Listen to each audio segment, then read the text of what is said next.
नमस्कार, आप देख रहे हैं बहस का नंबर 1 शो ताल ठोक के और मैं हूं आपके साथ अनुराग मुस्कान। सबसे पहले आपको बताता हूं कि आज हम जिस मुद्दे पर डिबेट कर रहे हैं वो खबर क्या है। देखिए, मोहन भागवत ने हिंदुओं को 3 बच्चे पैदा करने की सलाह दे दी है। ऐसा हालांकि उन्होंने पहली बार नहीं किया है, लेकिन अब फिर दे दी ताकि हिंदुओं का भविष्य सुरक्षित रहे। इसके साथ ही आरएसएस प्रमुख मोहन भागवत ने कहा है कि हमें जातियों में नहीं बंटना चाहिए क्योंकि जातियां झगड़े का कारण है। इन सबके साथ ही मोहन भागवत ने भारत में रहने वाले मुसलमान भी हिंदू हैं, वे अरब से नहीं आए हैं, ये कहा है। उन्होंने कहा कि भारत में रहने वाले मुसलमानों की घर वापसी करानी है। ऐसे में बहस जरूरी है क्योंकि हिंदुओं की बढ़ती आबादी से सनातन सुरक्षित होगा, ये एक सवाल है। क्या वो ऐसा सोचते हैं? सनातन को सिर्फ हिंदू धर्म से जोड़कर देखा जाता है। भागवत का कहना है कि सभी भारतीयों का मूल सनातन है। ऐसे में सवाल है कि सनातन से असहमति के पीछे आखिर क्या राजनीति है? सनातन की बात आते ही कुछ लोग विरोध में क्यों आ जाते हैं? मुस्लिमों की घर वापसी, क्या हम मुस्लिमों को डराने की कोशिश है? कई और भी सवाल हैं जिन पर ताल ठोक के हम आज करेंगे चर्चा अपने मेहमानों के साथ। मेहमानों का मैं परिचय कराऊं और चर्चा शुरू करूं उससे पहले एक छोटी सी रिपोर्ट देख लीजिए।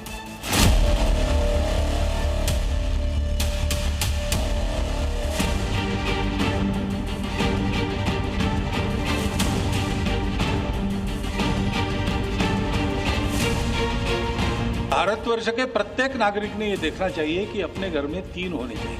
ये देश की दृष्टि से कह रहा हूं। इसके लिए नई पीढ़ी को तैयार करना चाहिए।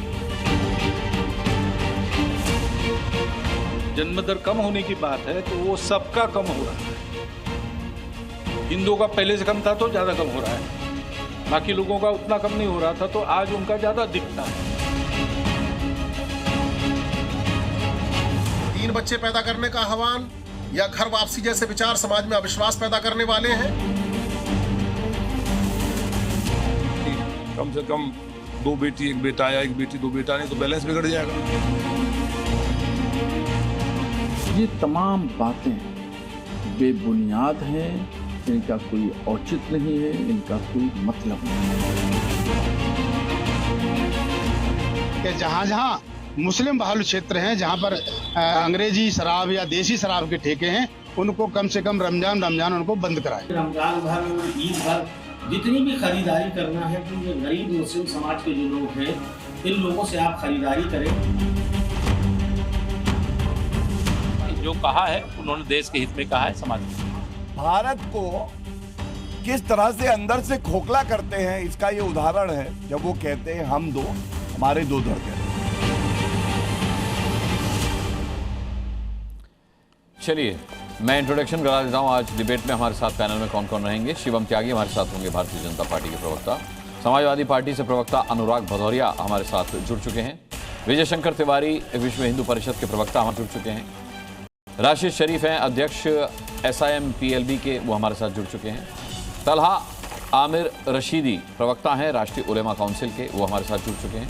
इसके अलावा वरिष्ठ पत्रकार राकेश उपाध्याय यहाँ स्टूडियो में मेरे साथ मौजूद हैं और MIM के जनजी नेता नफीस अंसारी हमारे साथ आज डिबेट का हिस्सा होंगे। सबसे पहले विजय शंकर तिवारी जी, क्योंकि देखिए मैं थोड़ा इस मामले में अल्पज्ञानी हूँ, आप मुझसे वरिष्ठ भी हैं, समझदार भी ज़्यादा हैं। कहीं ये ना हो कि भाई हम मोहन भागवत साहब के बयान को तोड़ मरोड़ कर समझे हैं और समझाने की कोशिश कर रहे हैं। तो एक बार मैं आपसे समझना चाहूँगा, एक तो ये 3 बच्चे पैदा करने वाली बात, क्या कहना चाह रहे हैं मोहन भागवत साहब, और दूसरा मुसलमानों की घर वापसी, इसके पीछे उनका क्या मंतव्य है? थोड़ा जैसा आप समझे हो थोड़ा स्पष्ट कर दें। हाँ नहीं, मैं बताता हूँ ना जी। देखो ऐसा है कि एक तो हिंदू चिंतन में, सनातन चिंतन में धर्मांतरण नहीं है, लेकिन जो लोग इन प्रकारेण धर्मांतरित कराए गए हैं, एक तो वो वापस आए, एक विषय तो ये था। दूसरा जो बच्चों का विषय जो है वो आपने देखा है कि चाइना तो हमसे ज़्यादा आबादी वाला था, लेकिन उसने जब बच्चे कम पैदा करने शुरू किए तो आज उनके यहाँ संकट खड़ा हो गया। उनके यहाँ बुजुर्ग बहुत ज़्यादा हो गए, बच्चे युवा दिखाई नहीं पड़ते हैं। हमारे देश में आज युवा दिखाई पड़ते हैं, बच्चे भी दिखाई पड़ते हैं, लेकिन औसत कम होता जा रहा है, 1-1 बच्चे होते जा रहे हैं। ये परंपरा जो आगे बढ़ेगी तो जनसंख्या और कम हो जाएगी। 3 बच्चों से औसत नहीं बिगड़ेगा। पूरा यूरोपियन है, 3 बच्चों से औसत नहीं बिगड़ेगा? नहीं बिगड़ेगा ना जी। आखिर देखो, एक बच्चा अगर पैदा हो रहा है तो और लड़की और लड़कों के बीच में अनुपात भी कम होता जा रहा है। तो जब ये 3 बच्चे होंगे तो ये अनुपात भी कम होगा, अनुपात सामान्य हो जाएगा, और अनुपात सामान्य हो जाएगा तो देश की जो जनसंख्या वृद्धि दर है वो सामान्य रहेगी। इसलिए हिंदुओं के 3 बच्चों की बात कही जा रही है और बहुत कम होती जा रही है। एक हो रही है, कहीं हो ही नहीं रही है। बच्चे, शादियां बहुत लेट हो रही हैं तो बच्चे ही नहीं हो रहे हैं। तो ये भविष्य में कहां तक जाएगा? इसलिए भारत का एक बहुत बड़ा विषय यही है कि जो जनसंख्या हिंदुओं की है वो कम नहीं होनी चाहिए, वो कम से कम सामान्य दर से आगे बढ़नी चाहिए। ठीक है, आपने समझाया, लेकिन मेरी फिर भी समझ में नहीं आया। अनुराग भदौरिया, सवाल यहाँ पर ये नहीं है कि आने वाली जनरेशन जो है उसको ये मैसेज देना है कि 3 बच्चे। सवाल बहुत सारे हैं। चिंता मुझे लगता है कि इस देश की जनसंख्या को लेकर चिंता नहीं है, रोटी पानी को लेकर की चिंता है, सर्वाइवल की चिंता है, नौकरी की चिंता है, ऐसी तमाम सारी चिंताएं हैं। 3 बच्चे पैदा तो कर लें, लेकिन किसके भरोसे? वही सवाल, यही जो आपने बोला वही मेरा सवाल है। हाँ, कि चिंता इस बात की नहीं हो, चिंता तो इस बात की होनी चाहिए कि उनको रोटी कैसे मिलेगी, शिक्षा अच्छी कैसे मिलेगी, स्वास्थ्य उनका अच्छा कैसे होगा, कैसे उनको अच्छी हम परवरिश दे पाएंगे। इसके लिए सरकार क्या क्या कदम उठाए, इसके बारे में उन्होंने कुछ नहीं बोला। उनको सरकार से पूछना चाहिए था, सरकार जब आज बीमार होता है बच्चा या घर में कोई बीमार होता है तो आप स्ट्रेचर तक नहीं दे पाते, एम्बुलेंस तक नहीं पहुंच पाता, लोग कोई खाट में लाद के लाता है, कोई कंधे पे, कोई मोटरसाइकिल पे लाद के लाता है। सवाल तो ये उठना चाहिए कि मेडिकल कॉलेज क्यों नहीं है, मेडिकल कॉलेज की आप बढ़ोतरी कीजिए जिससे लोगों को कम से कम अच्छा स्वास्थ्य मिल पाएगा। उसमें अपना जिस तरह के उसमें चूहे ना घूमें, बारिश के समय पानी ना टपके, ऐसी व्यवस्था कीजिए जिससे कि हॉस्पिटल्स अच्छे हों, एजुकेशन व्यवस्था इतनी अच्छी हो कि जो बच्चे हों उनको इतना अच्छा एजुकेट कीजिए कि जो बारिश आए तो उनके स्कूल में पानी ना भर पाए, बारिश आए तो वो स्कूल तालाब ना बन जाए। ऐसी व्यवस्थाएं कीजिए कि टीचर समय से आए और शिक्षा इतनी अच्छी होनी चाहिए जिससे कि हमारा बच्चा जब खड़ा हो विश्व के सामने तो भारी पड़े, सब पे, पूरे विश्व में भारी पड़े कि हाँ बच्चा पढ़ के आया है, बच्चे के पास क्वालिटी है। तो आप सवाल उठता है कि आप करना क्या चाहते हैं, बोलना क्या चाहते हैं। इसके मतलब आपकी जो मानसिकता है वो राजनीतिक है, आपकी मानसिकता सामाजिक नहीं है। आप सनातन की बात नहीं कर रहे हैं। सनातन की बात करते तो सनातन तो सत्य बोलने की बात सिखाता है, सनातन तो हमेशा प्रेम की भाषा सिखाता है, सनातन तो एक दूसरे के प्रति सम्मान और एक दूसरे के प्रति आदत और दूसरे धर्मों के प्रति भी आदर करने की सिखाता है। इसलिए हमें जब भी बात करनी चाहिए तो वो जोड़ने की बात करता है। वो तो कभी सनातन तो ऐसी बात करता नहीं ना। सनातन की बात करते करते लोग अपने राजनीतिक उसके एक कहते हैं ना छिपे एजेंडे में आ जाते हैं, वो ठीक नहीं है।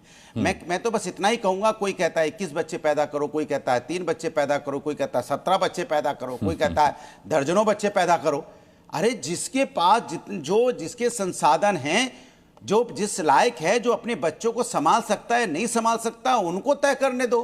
अब उसका भी तय दूसरे लोग करेंगे हमारे कितने बच्चे होंगे नहीं होंगे। ये जिम्मेदारी तो हमारी नहीं होनी चाहिए। जिम्मेदारी तो माँ बाप हैं कि वो कितना अपने बच्चों को पाल सकते हैं, कितना उनके बच्चों पे खर्च कर सकते हैं, कितनी उनकी कैपेसिटी है, उनको तय करने दो। एक बात। दूसरी बात, ये सिर्फ कुछ नहीं है, मैं आपको बताऊं, चुनाव आते ही आप देखिए चारों तरफ कुल मिला के घुमा फिरा के एक धर्म विशेष की राजनीति होती है। धर्म के नाम पे राजनीति करना शुरू कर देते हैं घुमा फिरा के, जैसे चुनाव आता है। अच्छा, सवाल है कि सरकारें इनके केंद्र में भी है, राज्य में भी, तो डंकी की चोट पे आपको अपने काम गिनाने चाहिए।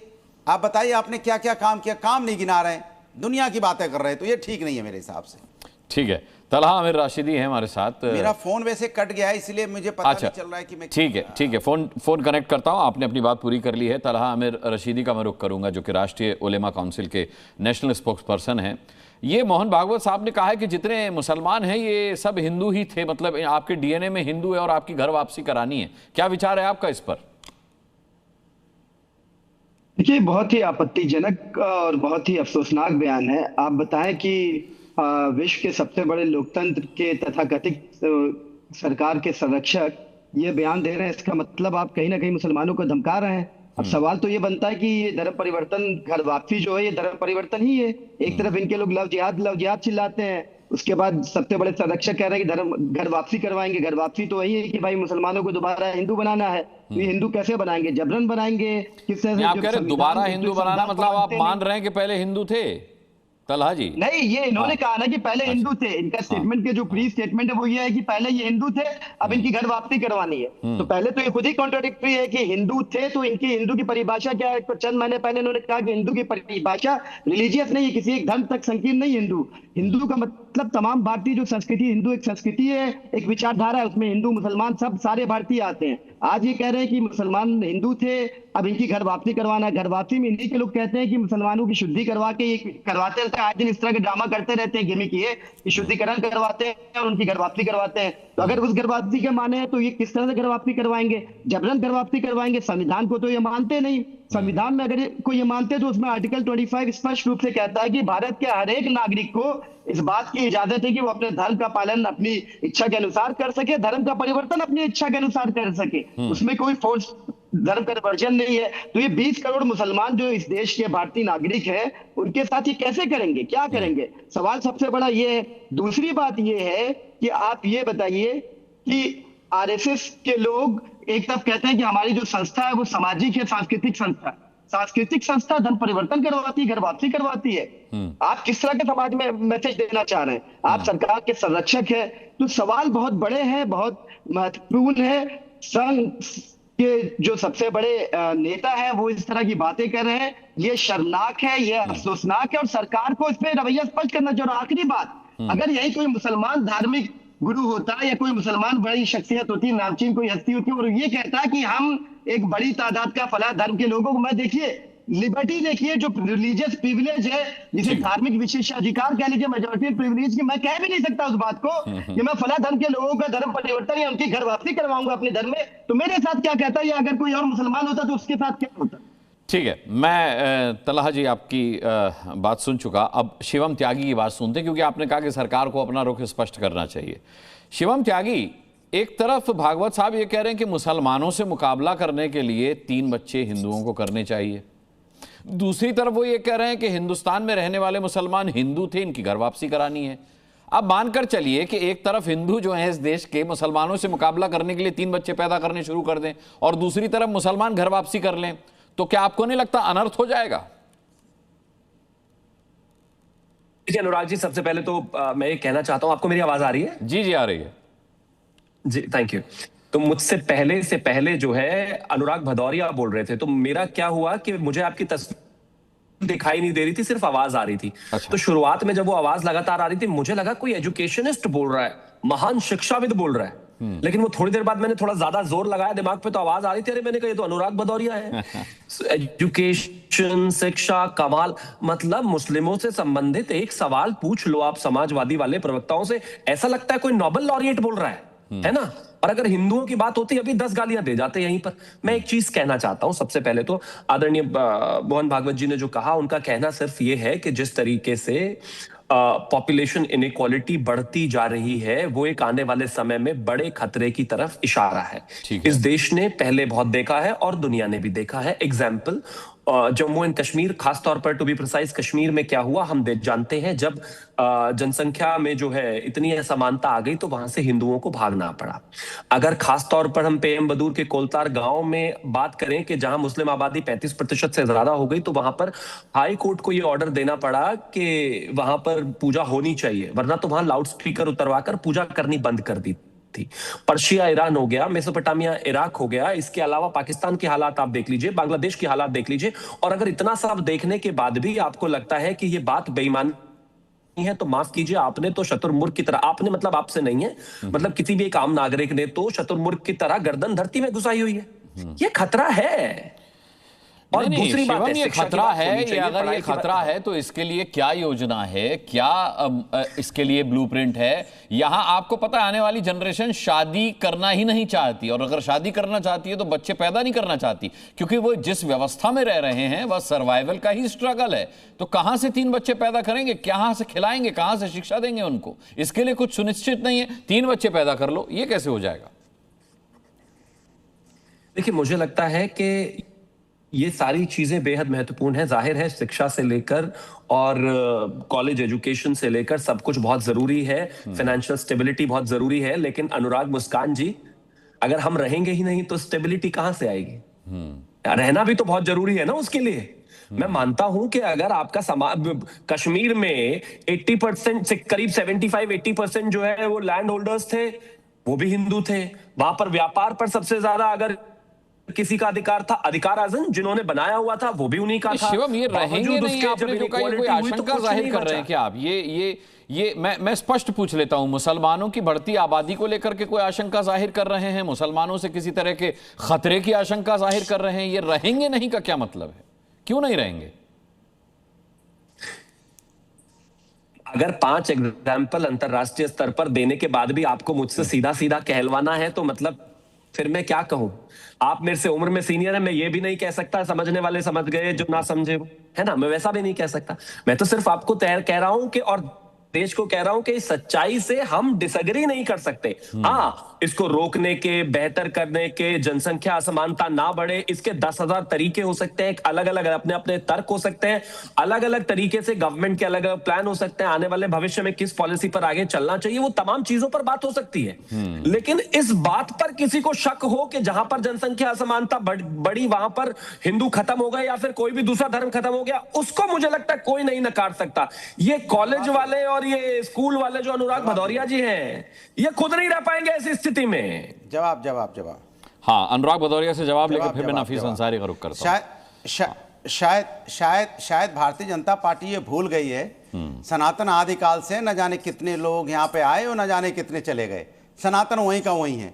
थोड़ा खतरे में आया है जब से भारतीय जनता पार्टी आई है। 2014 के बाद से ऐसा लग रहा है जैसे कि हजारों साल लोग यहाँ पे राज करके गए। अरे आप कह रहे हैं सनातन खतरे में आया है, मुसलमान कह रहे हैं कि हम खतरे में आ गए मोदी के आने के बाद। पहले ये तय कीजिए खतरे में कौन आया है? सुन लें, नहीं कोई नहीं, खतरे में भारतीय जनता पार्टी है। वो उसको लगता है कि मेरी सत्ता चली जाएगी अगर हम इस तरह की राजनीति नहीं करेंगे। उनको खतरा दिखाई देता है कि उसको उसमें राजनीतिक रोटियां सेकने का मौका मिलता है। इन पे जैसे आपने बोला एजुकेशन की बात कर दी तो कितनी तकलीफ में आ गए। अरे भैया, फिर हमें एआई कोई फर्जी यूनिवर्सिटी जिस तरह से एआई का अपना रोबोट दिखा रही थी ना, वैसे हमें दिखाने की जरूरत नहीं पड़ेगी। अगर एजुकेशन व्यवस्था अच्छी हमारे यहाँ होगी तो हमें बाहर से इंपोर्ट करके यूनिवर्सिटी वाले नहीं दिखाएंगे। जो आपके एआई, जो आपने देखा जिस तरह से दुनिया भर में जो बवाल मचाए कि एक यूनिवर्सिटी आई, एक रोबोट ले आई और दूसरे का बना हुआ रोबोट यहाँ पर रोबोट दिखा रही, तो आप समझ सकते हो। इसलिए मैं आपसे कह रहा हूं हमें ऐसा ना करना पड़े, इसलिए हमारी एजुकेशन व्यवस्था मजबूत होनी चाहिए। ये शायद आप नहीं समझ पा रहे होंगे, आपको हमें डिटेल में बताना पड़ा। यूनिवर्सिटी का नाम तो मैं खैर नहीं बता रहा हूं, लेकिन डिटेल में बताना पड़ा कि आप एजुकेशन का मतलब नहीं समझ रहे। अच्छा, अगर एजुकेशन सिस्टम, अगर जो आपकी मांग पूरी हो जाए अनुराग भदौरिया, कि खाने पीने का जुगाड़ हो जाए, शिक्षा व्यवस्था अच्छी हो जाए, तो फिर क्या आप इंडोर्स करेंगे मोहन भागवत साहब की बात को कि 3 बच्चे हो जाने चाहिए? फिर मैंने कहा जो मुद्दा उस पर बात नहीं करेंगे। सनातन कभी खतरे में नहीं रहा है, सनातन आदिकाल से यहां पे है और सनातन को कोई नहीं खतरे में ला सकता। सनातन को कौन खतरे? भारतीय जनता पार्टी जरूर सुबह से लेकर शाम तक उनके राजनीति खतरे में जरूर रहती है। सनातन के नाम पे राजनीति करना चाहते हैं, फिर भी प्रभु का आशीर्वाद कहां मिलता है? आप देखो अयोध्या में प्रभु का आशीर्वाद किसको मिला? समाजवादियों को, क्योंकि हम आदर्श आचरण को अपनाते हैं। हम समाज में विकास की राजनीति करते हैं, हम समाज में जोड़ने की बात करते हैं, हम तोड़ने की बात नहीं करते। आप पीडीए से आगे सोचते नहीं, आप ना पीछे सोचते ना आगे सोचते। अनुराग भदौरिया, आपकी पार्टी पीडीए पर चलती है, पिछड़ा दलित अल्पसंख्यक, आप सबके बारे में सोच रहे होते तो पीडीए की राजनीति थोड़े कर रहे होते फिर। अच्छा ये बताइए, तो हमने क्या हमारे शंकराचार्य के बारे में नहीं सोचा? शंकराचार्य के साथ अपमान हुआ तो खड़ा कौन हुआ? समाजवादी पार्टी। किसी दलित महिला के साथ मेरठ में किस तरह से अन्याय हुआ, एक मां को एक हत्या कर दी गई, उसकी बेटी का अपहरण हो गया, कौन खड़ा हुआ था? अब फिर सवाल उठेगा कि समाजवादी पार्टी ने शंकराचार्य के साथ इतिहास में क्या किया, फिर ये सवाल उठेगा। उस डिबेट में मत जाइए ना, डिबेट जिस मुद्दे पर हो रही है उसी में रहते हैं। किसने रोका है? उसी पर रहते हैं। नहीं, आप सवाल उठाइए। आज क्या है कि भारतीय जनता पार्टी के पास 10 सेकंड अनुराग जी मुझे भी दे दीजिए, 10 सेकंड बस। जनता से संबंधित कोई मुद्दा नहीं है, क्योंकि ये मुद्दों से ध्यान भटका रहे हैं। ये किसान की बात नहीं करेंगे, युवाओं की बात नहीं करेंगे, छात्रों की बात नहीं करेंगे, छात्राओं की बात नहीं करेंगे, महिला समस्या पे बात नहीं करेंगे। मैं शिवम से जवाब ले लेता हूं, फिर आगे बढ़ता हूं। ठीक है, समाजवादी पार्टी खड़ी है और समाजवादी पार्टी विकास की राजनीति करती है। ठीक है शिवम। देखिए, एक यूनिवर्सिटी ने अगर कुछ भी गलत किया, इसका मतलब पूरे देश के एआई समिट को बदनाम कर देंगे और देश को बदनाम कर देंगे? और इतनी बाँछें खिल जाएंगी, इतना हंस-हंस कर बताएंगे कि न जाने बस वही एक यूनिवर्सिटी मेरे देश में रह गई है। मेरे देश का शुभांशु शुक्ला जो है अभी स्पेस होकर आया है, ऐसी बातें मत कीजिए। हम लगातार चीजों को लेकर आगे बढ़ रहे हैं, दूसरे देशों को उनके घर में घुसकर मार रहे हैं, सबका इलाज कर रहे हैं और सबको तरीके से आगे लेकर जा रहे हैं। एआई समिट देश का गौरव है, दुनिया भर के राष्ट्र अध्यक्ष यहाँ पर हैं, तमाम जगह से डेलीगेट्स हैं और दुनिया की तमाम बड़ी हस्तियां यहाँ पर है। एआई में हिंदुस्तान क्या कर रहा है, एलॉन मस्क से लेकर तमाम लोगों की स्टेटमेंट और खुद मैं तो कहता हूं तमाम लोगों की स्टेटमेंट उठाकर देख लीजिए, सुंदर पिचाई जी की स्टेटमेंट उठाकर देख लीजिए। एक यूनिवर्सिटी मेरे देश का स्टैंडर्ड तय करेगी, ऐसा नहीं है। पिन पॉइंट करके देश को अपमान करना बंद करो भैया। माना कि आप हरे कपड़े पहनते हो, लेकिन हो आप हिंदुस्तान के, पाकिस्तान से नहीं हो। तो जब अपने देश के विषय में बात करा करो तो अच्छा बात किया करो। भाई हर चीज में देश घुसा देते हो। मैंने कहा नहीं। अरे मैं यूनिवर्सिटी की बात कर रहा हूं, देश कहां से ले आए उसमें? नहीं, वो यूनिवर्सिटी देश नहीं है। यूनिवर्सिटी देश नहीं है। आप यूनिवर्सिटी को देश में मत घुसाओ। यूनिवर्सिटी अगर यूनिवर्सिटी गलत करेगी तो यूनिवर्सिटी को टोका जाएगा। और आपने भी उसको एआई से निकाला है, आपने भी निकाला है उसको, इसलिए आप उसको देश से मत कंपेयर कीजिए। हर चीज में देश घुसा दोगे, अगर देश घुसा दोगे तो आपने क्यों निकाला? क्योंकि जाहिर है मैं शुभम शुक्ला नहीं शुभांशु शुक्ला है। मैं एक भूल सुधार कर दूं, शुभांशु शुक्ला नहीं, शुभांशु शुक्ला को सुमन शुक्ला। 10 सेकंड दे दीजिए, 10 सेकंड दे दीजिए, मैं उनके बीच में नहीं बोल रहा। मैंने अनुराग भदौरिया मैंने करेक्ट कर दिया, वो शुभम शुक्ला नहीं है, शुभांशु शुक्ला। 10 सेकंड, हाँ दे लीजिए। 10 सेकंड। मैं अंत में एक चीज कह रहा हूं, मैं भी वही कह रहा हूं। 10 इनको रोक दे प्लीज। अरे रुकिए ना, मैं 10 सेकंड में एक चीज कहना चाहता हूं कि ये भी मैं कह रहा हूं, अनुराग भदौरिया समाजवादी प्रवक्ता को अगर एआई समिट के बारे में बोलना था तो इनको सिर्फ एक यूनिवर्सिटी दिखाई दी। मैंने भी वही कहा, जो बाकी की 1000 यूनिवर्सिटीज और बच्चे वहां पर काम कर रहे हैं वो हिंदुस्तानी है, उनकी बात किया करो। बस एक ही यूनिवर्सिटी को देश को बदनाम करने का काम कर रहे हो। अरे एक ही यूनिवर्सिटी है इस देश में, एआई पर एक ही यूनिवर्सिटी काम कर रही है। ये देश को अपमान करने का काम बंद करिए। एआई पर डिबेट नहीं है भाई। अरे एआई पर डिबेट नहीं है। मैं समझ गया आपका मैसेज, आपका मैसेज आ गया। अब मुद्दे पर आ जाइए। देश की बात नहीं है, इनको मौका मिल गया ना, आप देश को घुसा रहे हो उसमें। हमने कहा कि अच्छी अच्छी यूनिवर्सिटीज बने, बच्चे अच्छे एजुकेशन मिले। बात एजुकेशन की हो रही है कि आप बच्चे तो पैदा करें, लेकिन उनको अच्छी एजुकेशन कैसे मिलेगी? नहीं तो ऐसी यूनिवर्सिटी खुल जाएंगी, तो दिक्कत की बात है। ये बीच में बोलने का कोई लाभ नहीं है। नहीं, उसके बीच में यूनिवर्सिटीज भी अच्छी खुलेंगी, वंदे भारत भी अच्छी आएंगी, देश एआई में तरक्की करेगा। देश के पीछे छुपना क्यों चाहते हैं? देश तरक्की करेगा, लेकिन आपके मंसूबे कामयाब नहीं होंगे। आपका देश से नफरत जो है ये कहीं नहीं जाने वाली। बिल्कुल नहीं, आप नहीं चाहते, आप नहीं चाहते, आप नहीं चाहते देश तरक्की करे। ना ना ना, कैसे देश आगे बढ़े, सबकी पर कैपिटल इनकम बढ़े, लोगों के पास रोजगार हो, किसान खुशहाल हो, यही तो हम कह रहे हैं। एआई और उन्नति करे, ऐसी समिटें और हो, नहीं आप चाहते नहीं, आगे बढ़े, आप चाहते नहीं, लेकिन उसमें कोई ठीक है, मैं आगे बढ़ना चाहता हूँ। फिर आप कहोगे देश की, मैं आगे बढ़ना चाहता हूँ, वरना हम मुद्दे से भटक जाएंगे। मैं तलहा भाई आपके पास आता हूँ, राशिद शरीफ आपके पास भी आता हूँ, लेकिन उससे पहले नफीस अंसारी का रुख करता हूँ। ठीक है, मैं आता हूँ। दोनों शांत हो जाइए, दोनों शांत हो जाइए। बाकी कई मेहमान अपनी बारी का इंतजार कर रहे हैं। आज समय भी पर्याप्त है हमारे पास, इसीलिए मैं मौका भी दे दे रहा हूँ। नफीस भाई, आप जेनजी नेता हैं और जो मोहन भागवत साहब ने नहीं, लेकिन देश से इतनी नफरत क्यों है प्रवक्ता समाजवादी को? अच्छा नहीं, ऐसा कुछ नहीं। नहीं, सब इसी देश में रहते हैं, इसी देश का खाते हैं, इसी देश के लिए काम करते हैं। हर चीज में देश, अरे हर चीज में देश ना लाऊं तो क्या पाकिस्तान को लाऊं मैं? चलिए ठीक है। अब दूसरा राउंड करेंगे तब आइएगा। नफीस भाई ठीक है, मेरे को फिर आवाज डाउन करनी पड़ेगी। मैं ये तो गलत किया तो मैं यूनिवर्सिटी पे सवाल, ठीक है। अनुराग भदौरिया क्लियर, पॉइंट क्लियर हो गया सर, पॉइंट क्लियर हो गया। अच्छा ठीक है, ठीक है। नहीं, आप दोनों ही शांत हो जाइए। ठीक है, नफीस अंसारी जी, नफीस अंसारी, मैं जेनजी नेता कहता हूं आपको, और ये जो आज का बयान मोहन भागवत साहब का आया है, इसमें भी उन्होंने जेनजीज को ही संबोधित किया है, आने वाली पीढ़ी को उन्होंने संबोधित किया है कि भाई आने वाली पीढ़ी तक ये मैसेज पहुंचना बहुत जरूरी है कि पॉपुलेशन इम्बैलेंस के मद्देनजर 3 बच्चे पैदा किए जाएं, तब जाके मुकाबला होगा। और मुसलमानों से मुकाबले की जहां तक बात है, वो कोई ऐसा फाइट वाला मुकाबला नहीं है, मतलब वो पॉपुलेशन को लेकर मुकाबले की शायद उन्होंने बात कही है। आप कितना इत्तेफाक रखते हैं इस बात से, क्योंकि आप जेनजी नेता हैं तो आपका विचार बहुत महत्वपूर्ण होगा। निकले सबसे पहले तो मैं माजरत चाहूंगा, मेरा ड्रेस आप पैनलिस्ट जैसा नहीं है, क्योंकि मैं थोड़ा बाहर निकला और ये गॉगल्स ये पावर वाला है तो मैं इसे उतार भी नहीं सकता हूँ। दूसरी बात, मोहन भागवत जी ने जो बयान दिया है, तो देखिए हमारे देश का जो टोटल फर्टिलिटी रेट 2:1 है, उसके अकॉर्डिंग हिंदू और मुसलमान मोटा मोटी 2 ही बच्चे पैदा कर रहा है।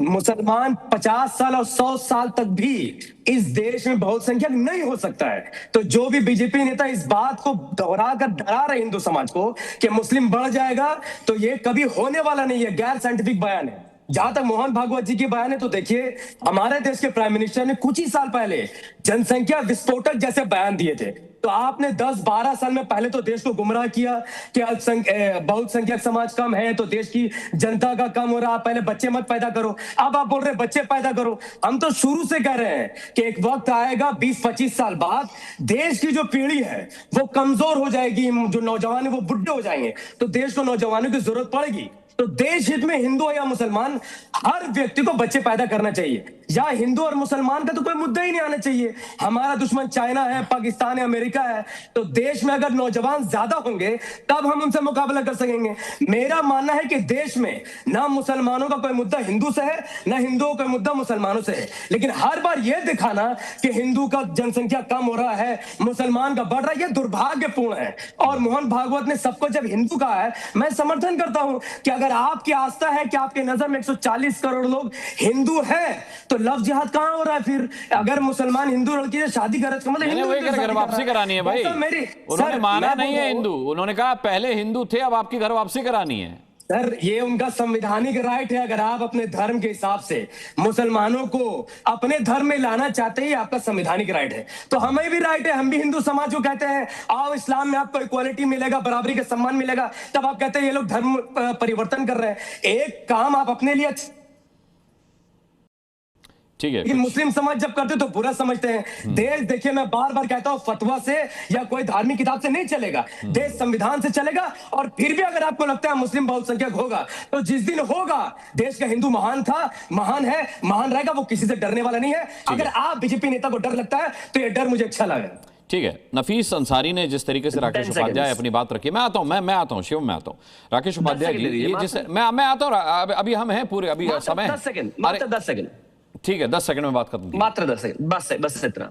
हिंदू ना डरता था, ना डरता है, ना डरता रहेगा कभी भी आपसे। लेकिन एक चीज आपको जो समझनी पड़ेगी वो ये कि जिस तरीके से आप बात, मैं आपके बीच में नहीं बोला, नहीं आप नफीस जी बीच में आपके बोला नहीं ना मैं। आप जो कह रहे हैं कि आप इस्लाम में आ जाइए, यहाँ पर इनइक्वालिटी नहीं, सबको एक मिलेगा। अरे भैया, अपने समाज में रहने वाले सैफी, अंसारी, वीगर, बोरा, उन्हीं को इक्वालिटी दे दो, बाकियों को बाद में देना। इक्वल है अपने धर्म में जो पिछड़ी जाति जिनको मानते हैं उन्हीं को इक्वालिटी दे दो, हिंदुओं को बाद में दे देना भैया। ठीक है, बात खत्म। अब 30 सेकंड हो गए, 10 के 30 हो गए। राकेश उपाध्याय जी का रुख करता हूं। राकेश उपाध्याय जी के नाम है वो सब बराबर है, कोई ऊंचा नीचा नहीं है। ठीक है, छोड़ दीजिए, उस पर डिबेट नहीं है। राकेश उपाध्याय, ये नफीस अंसारी ने जिस तरीके से कहा कि एक समय समस्या जनसंख्या विस्फोट था और अब मुद्दा जनसंख्या को बढ़ाना है, तो क्या ऐसे में ये जो मोहन भागवत साहब का बयान है, ये दोनों ही बयान कि 3 बच्चे पैदा करें और घर वापसी करानी है, ये क्या नॉन साइंटिफिक बयान है? क्या ये असंवैधानिक बयान है? क्या ये बेतुका बयान है? देखिए, पहली बात घर वापसी की करते हैं। घर वापसी का मुद्दा ये कोई जबरदस्ती का मुद्दा तो है नहीं। जो मुसलमान, अभी एक मुस्लिम लड़की बुर्का पहन करके कांवड़ लेकर निकल गई, ऐसे हजारों परिवार हैं जिनके पास खसरा खतौनी है, जिनके पुरखों ने कह रखा है कि भाई मजबूरी में तलवार की धार के कारण हमको इस्लाम में जाना पड़ रहा है, और अपने बच्चों को संबोधित कर रखा है अगर समय आएगा अच्छा फिर हिंदू धर्म में वापस चले जाना। ऐसे हजारों परिवार गंगा की घाटी में, पूर्वांचल में, लखनऊ में, दिल्ली में, सब जगह रहते हैं। अब वो एड्रेस कर रहे हैं सरसंघ चालक को कि भाई हम वापस आना चाहते हैं, हमारा क्या रास्ता है, हमारी क्या स्थिति होगी हिंदू समाज में। तो ये एड्रेस जो है मोहन भागवत जी का हिंदुओं को है कि भाई मन बना लो, अगर वो वापस आना चाहते हैं तो ले लो। ये उनकी स्वेच्छा है, इसमें कोई जबरदस्ती नहीं है। कहा कि अगर वो मन बनाना चाहते हैं तो फिर अरे भाई, उन्होंने कहा है कि इस देश में रहने वाला मुसलमान हिंदू है और उसकी घर वापसी करानी है। अरे घर वापसी करानी जो चाहेगा उसकी ना कराएंगे कि जबरदस्ती करा देंगे। अरे जो वॉलेंटरी आएगा कि भाई मुझे वापस आना है, जैसे मैं उदाहरण बता रहा हूँ,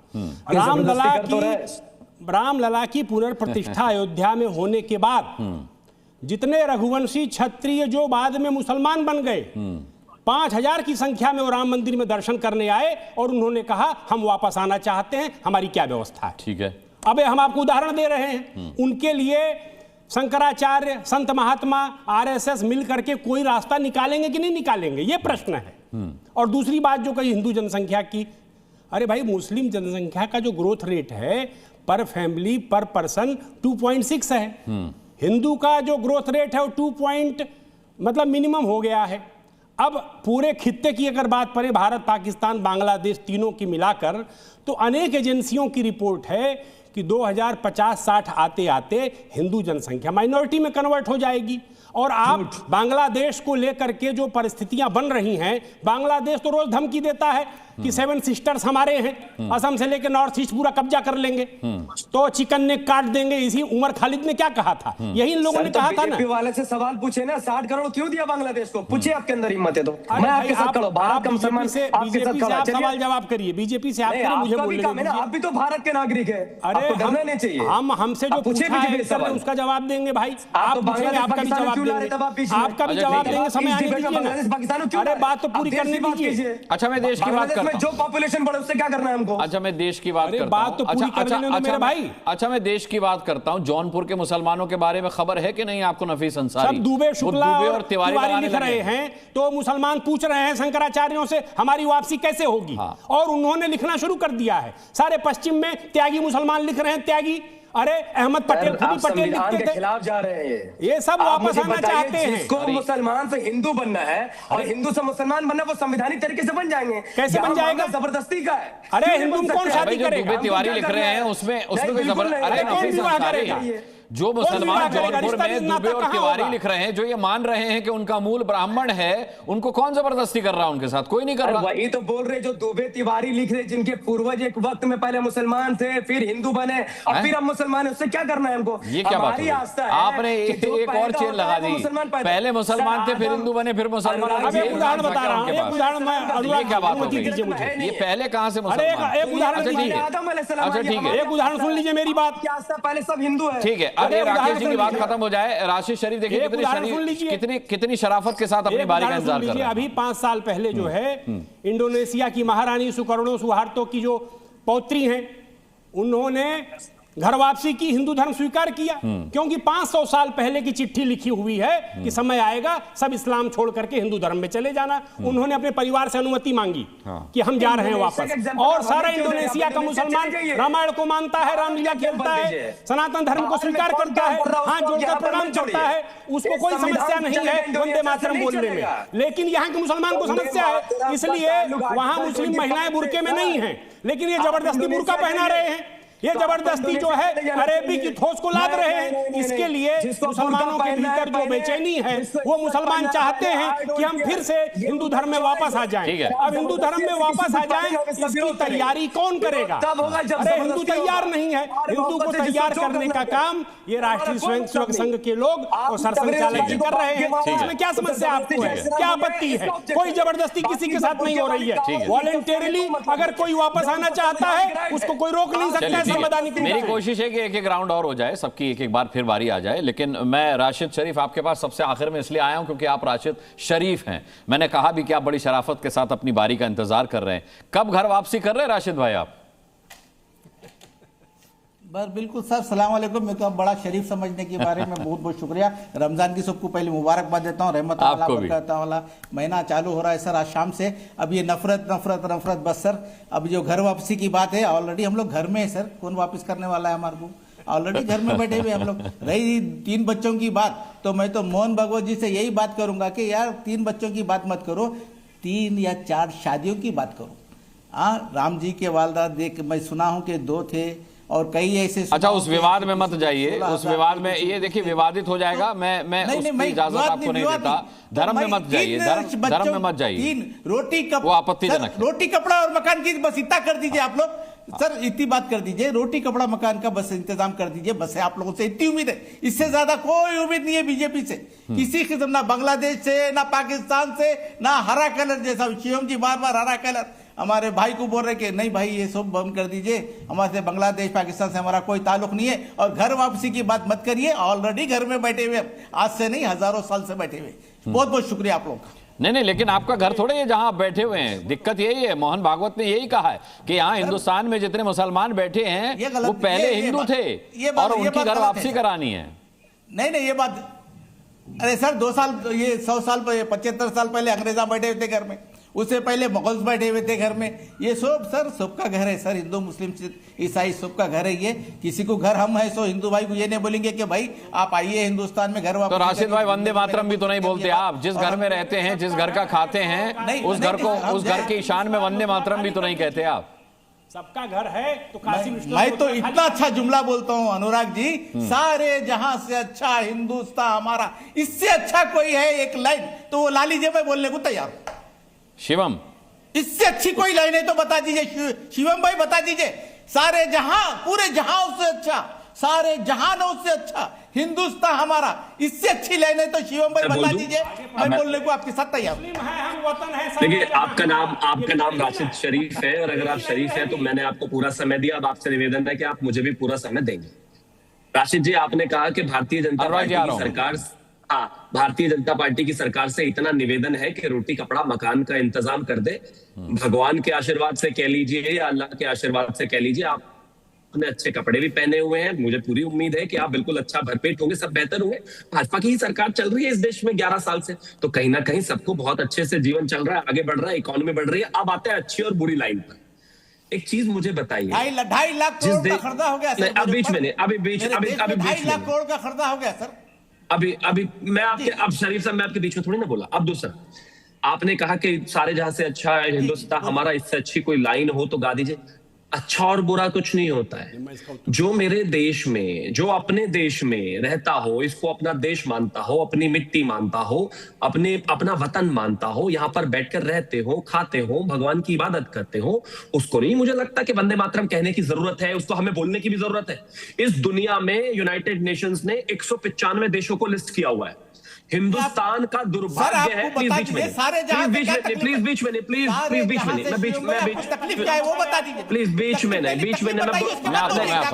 मुझे कोई तकलीफ है नहीं, मैंने तो कहा, अरे फिर वही बात, मैंने तकलीफ बताई, मैं राकेश जाता हूं, अब बेचैन हो गए आप, तकलीफ बताई, मैंने तो कहा तकलीफ बिल्कुल नहीं है। लेकिन मैं ये कहना चाह रहा हूं कि हिंदुस्तान का दुर्भाग्य है कि 75 साल से आजाद हुए देश में आज भी करोड़ों में लोग ऐसे हैं जो अपने देश का राष्ट्रगीत नहीं गाते। पूरी दुनिया में कोई दूसरा ऐसा देश मिलेगा ही नहीं जो अपने राष्ट्रगीत से डर के भागता हो। आज भी आपको पीछे छुपना पड़ रहा है। अरे 75 साल आजादी को हो गए, इसी देश में रहते हो, इसी देश का खाते हो, इसी देश में सब कुछ करते हो, राष्ट्रगीत के लिए पूछना पड़ेगा। कोई दूसरा देश बताइए। ये गुमराह है, ये आप गुमराह कर रहे हैं। राष्ट्रगीत गाने में सारे जहां से अच्छा, इनको जबरदस्ती बोलना पड़ रहा है राष्ट्रगीत गाने के लिए। आप गुमराह करें, आप कोई गुमराह नहीं कर रहा भाई, कोई गुमराह नहीं कर रहा। सारे जहां को आप बदनाम करें, सारे नहीं आप गुमराह करें। कौन बदनाम कर रहा है? कौन बदनाम? मैं कह रहा हूं अच्छा है। आप सारे जहां की जबरदस्ती करने से कुछ नहीं हो। नहीं ये अच्छा नहीं है। आप बताना, मैं तो कह रहा हूं आप ये बताना कि आपके आरएसएस बीजेपी कह रहा हूं अच्छा है, हमको ये भी गाना है।